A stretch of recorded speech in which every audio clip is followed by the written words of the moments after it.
ជំរាបសួរបងប្អូនទាំងអស់គ្នាថ្ងៃនេះនាងខ្ញុំមានរឿងនិទានមួយដែលដកស្រង់ចេញពីប្រជុំរឿងព្រេងខ្មែរភាគទី1រឿងនោះគឺមានចំណងជើងថារឿងគង់ហ៊ានចា៎តើរឿងគង់ហ៊ាននេះមានអ្វីតាក់ទងខ្លះនាងខ្ញុំសូមអានជូនបងប្អូនស្ដាប់ដែលមានអត្ថន័យខ្លឹមសារដើមទាំងស្រុង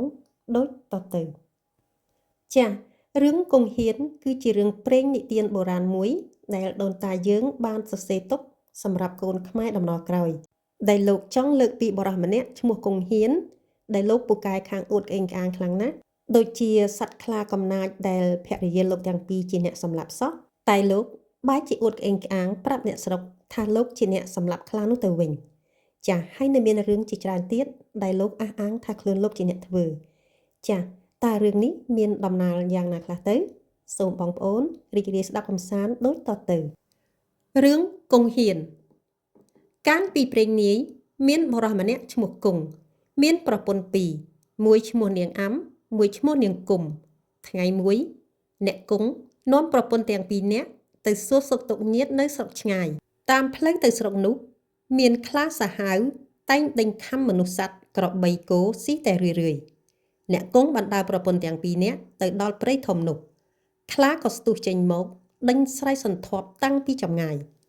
អ្នកគង់ឃើញដូច្នោះភ័យខ្លាំងណាស់ក្រឡេកឃើញរងឈើមួយក៏ត្បូលចូលពួនលាក់ខ្លួនញាក់ញ័រស្ទើររាកនោមព្រោះតែខ្លាចខ្លាខ្លាំងណាស់ឯចំណែកនាងអាំនិងនាងគុំខំព្រួតគ្នាវាយខ្លានោះរហូតដល់ងាប់ទៅ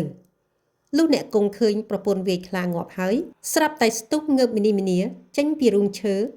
យកដំបងវាយខ្លាដែលងាប់ហើយនោះបន្ថែមទៀត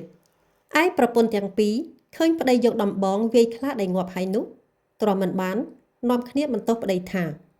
ខ្លាគេវាយងាប់ទៅហើយទើបធ្វើជាមកវាយថែមទៀតប្រុសអីកំសាកញីដូច្នេះអ្នកគង់ឮប្រពន្ធទាំងពីរបន្ទោសដូច្នេះក៏បែរជាជេរបំពេញទៅប្រពន្ធថាវាមិនដែលមានស្រីណាវាយខ្លាងាប់ទេមានតែប្រុសទេដែលហ៊ានវាយខ្លាទាល់តែងាប់នោះស្ដីបន្ទោសឲ្យប្រពន្ធហើយអ្នកគង់ក៏បោចវល់ចងខ្លានោះនាំប្រពន្ធសែងចូលក្នុងស្រុកដើម្បីទៅអួតអ្នកស្រុកលុះធ្វើដំណើរទៅដល់ស្រុកហើយអ្នកស្រុកឃើញអ្នកគង់សែងខ្លាមកគេក៏បបួលគ្នាតាមមកមើលប្រញាយហើយគេសួរថាតើអ្នកឯងធ្វើដូចម្ដេចទើបអាចសម្លាប់ខ្លានោះបានខ្លានេះសាហាវណាស់វាតែងតែខំមនុស្សម្នាគោក្របីស៊ីច្រើនមកហើយឯប្រពន្ធឮដូច្នោះប្រពន្ធអ្នកគង់ក៏និយាយប្រាប់អ្នកស្រុកថាអ្នកគង់គាត់បានឃើញខ្លាវាបោលមក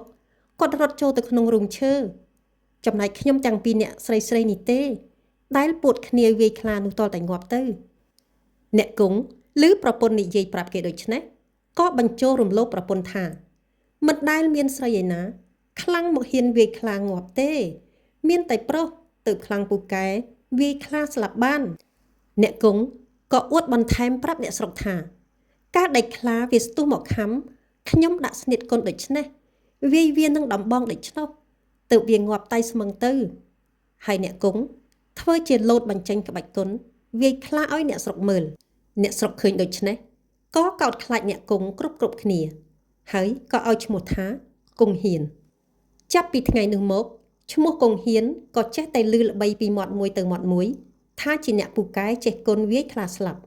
រឿងនេះក៏ជ្រាបទៅដល់ស្ដេចទ្រង់ឮដូច្នោះក៏ឲ្យទៅយកគង់ហ៊ានទៅចិញ្ចឹមធ្វើជាសេនាសម្រាប់ច្បាំងសង្គ្រាមការពារនគរចាស់បងប្អូនក្រោយពេលគង់ហ៊ានត្រូវបានស្ដេចយកមកចិញ្ចឹមដើម្បីធ្វើជាសេនាសម្រាប់ច្បាំងការពារនគរនោះតើគង់ហ៊ានត្រូវបានទទួលតួនាទីអ្វីខ្លះពីស្ដេច